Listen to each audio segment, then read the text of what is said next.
आचार्य श्री श्री रविशंकर, ये एक बहुत बड़ा नाम है।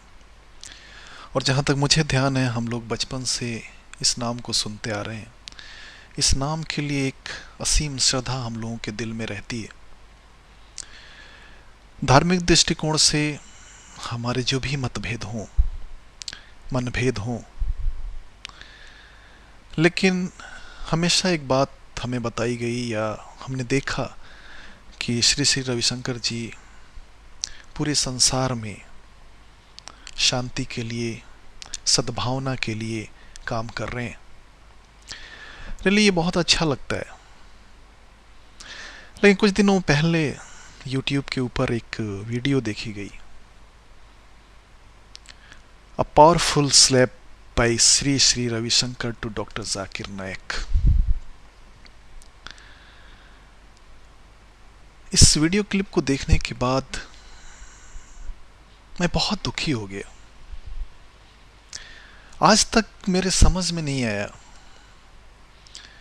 कि श्री श्री रविशंकर जो इतना बड़ा नाम है, इतनी बड़ी शख्सियत है, हजारों हजारों की संख्या में जिनके फॉलोअर हैं,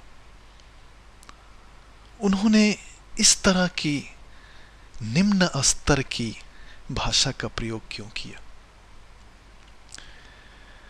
शायद कुछ साल पहले, एग्जैक्ट डेट तो मुझे नहीं मालूम, लेकिन डॉक्टर जाकिर नायक और श्री श्री रविशंकर ने एक परिचर्चा में एक साथ हिस्सा लिया, जिसका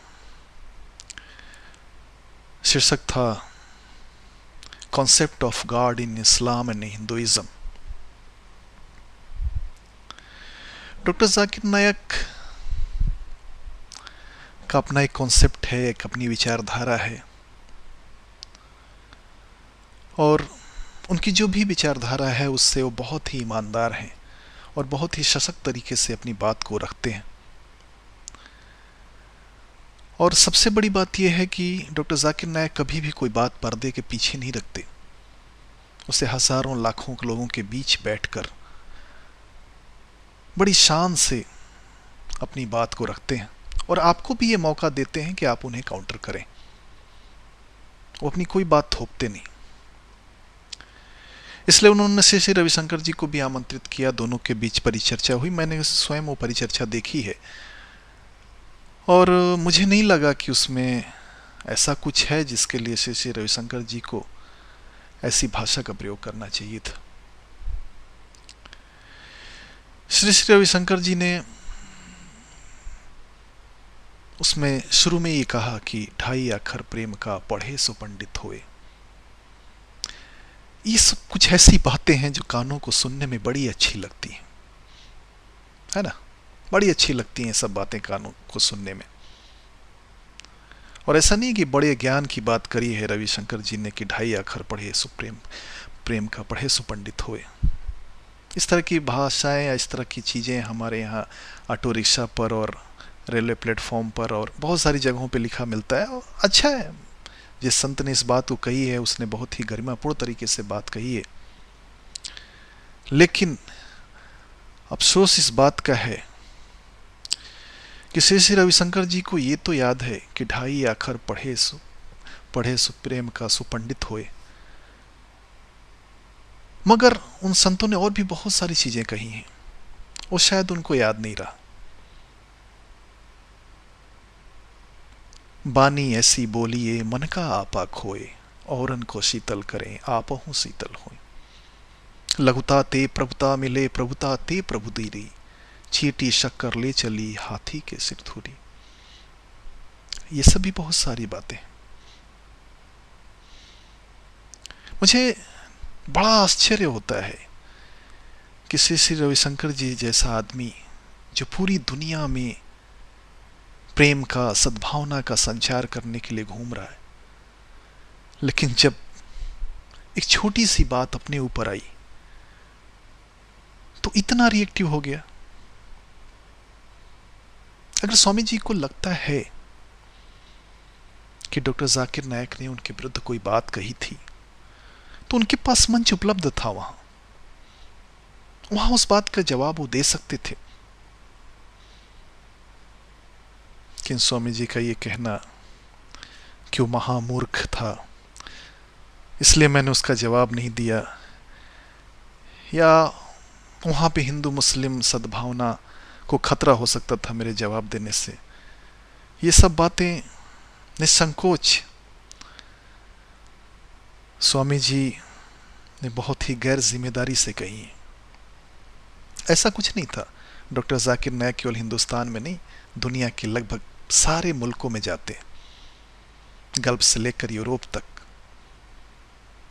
अमेरिका, कनाडा, यूएस, यूके, शायद ही कोई देश ऐसा बचा होगा जहां वो नहीं गए हों और अपनी बात उन्होंने नहीं कही हो। बड़ी संख्या में दूसरे धर्मों के लोग उनकी सभाओं में आते हैं, अपनी बातें कहते हैं, उनको भी जो भी एतराज़ात होते हैं वो कहते हैं उनके सामने, उनका जवाब देते हैं।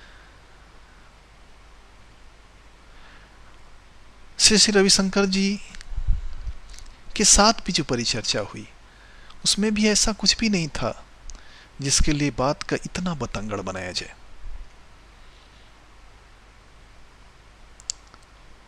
रविशंकर जी ने एक किताब लिखी जिसके बारे में उस परिचर्चा में उल्लेख हुआ।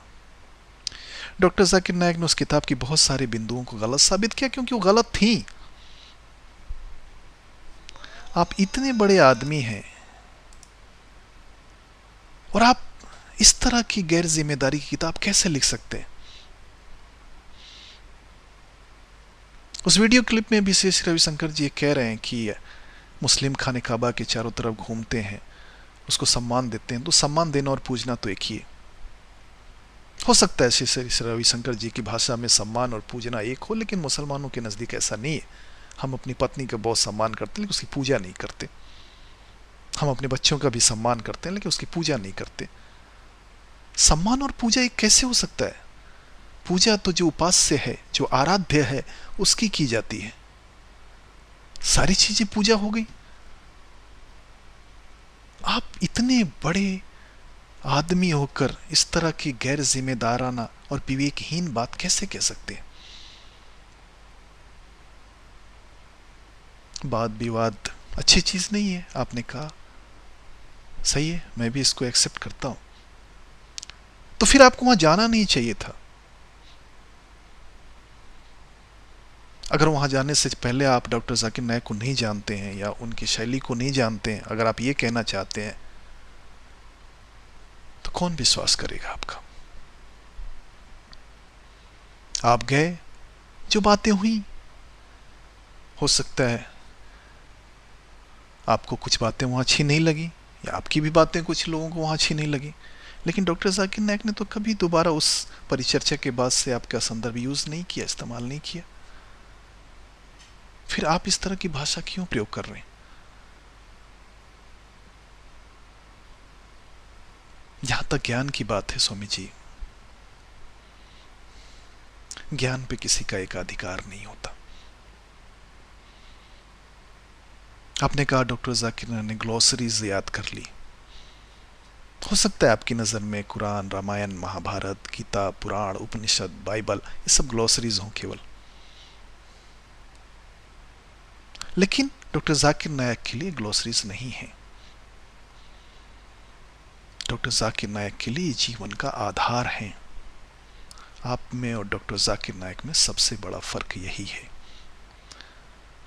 आपने कहा कि उनका अपना कुछ नहीं है, केवल ग्लॉसरीज याद करते हैं। ये सही है, डॉक्टर जाकिर नायक हमेशा ये बात कहते हैं कि मेरा अपना कुछ भी नहीं है, मैं केवल स्क्रिप्चर की बात करता हूं। अगर मैं इस्लाम की बात करता हूं तो जो कुरान और हदीस कहते हैं, अगर मैं हिंदुइज्म की बात करता हूं तो जो गीता, वेद, उपनिषद कहते हैं, अगर मैं क्रिश्चियनिटी की बात करता हूं तो जो बाइबल कहती है। मेरा अपना कुछ भी नहीं है। सही है, इसमें आपने कुछ नया नहीं कहा।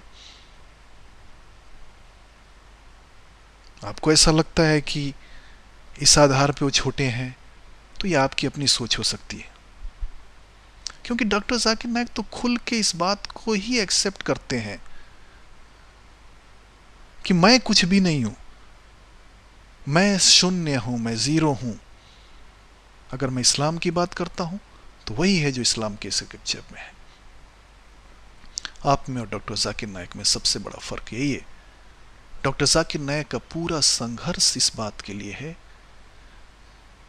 कि लोग ईश्वर के, परमपिता परमेश्वर के, अल्लाह के, खुदा के भक्त बन जाएं, और आपका प्रयास ये है कि लोग आपके भक्त बन जाएं।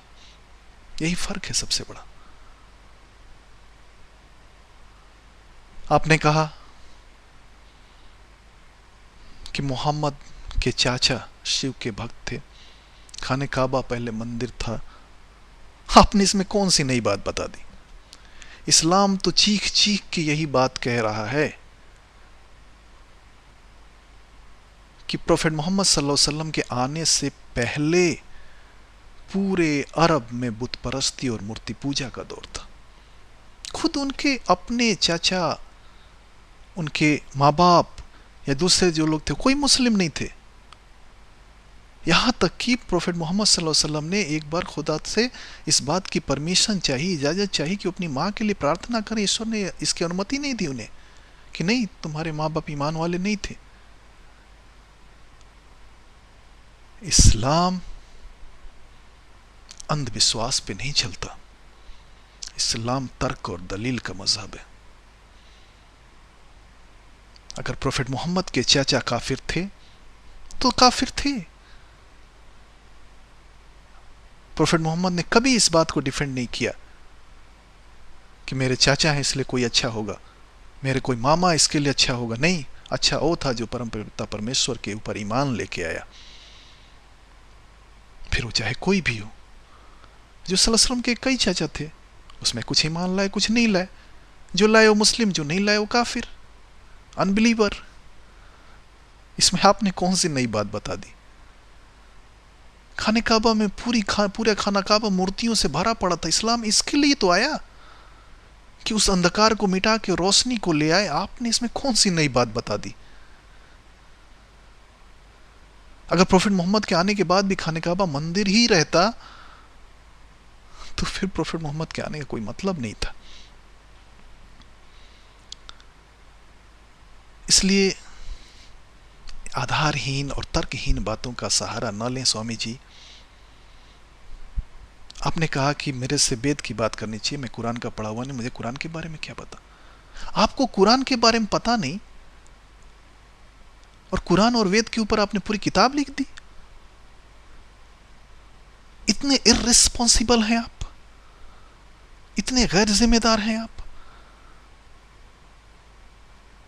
स्वामी जी, बड़ा सादर अनुरोध है मेरा आपसे, विनम्र बेनती है आपसे कि आप उस वीडियो को YouTube से हटा दें,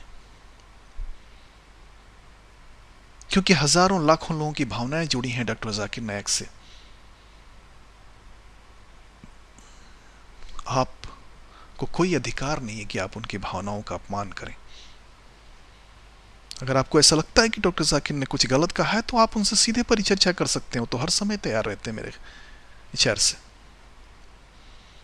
लेकिन पिछले दरवाजे से इस तरह की चीजें वीडियो अपलोड करना, आप सारे संसार को धैर्य, सब्र, प्रेम, सद्भाव का संदेश दे रहे हैं और आप इतना धैर्य नहीं रख पाए कि एक छोटे से वाद विवाद के लिए आपने पूरे वीडियो पे एक व्यक्ति के ऊपर इस तरह हमला किया।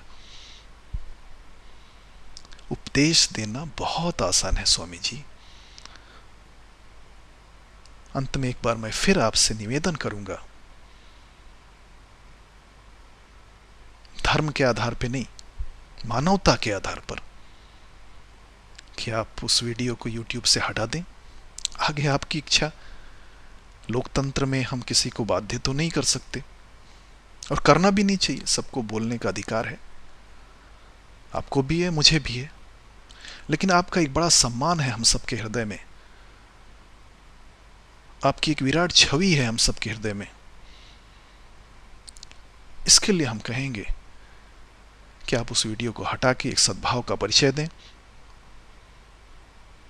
हम सब आपके आभारी रहें।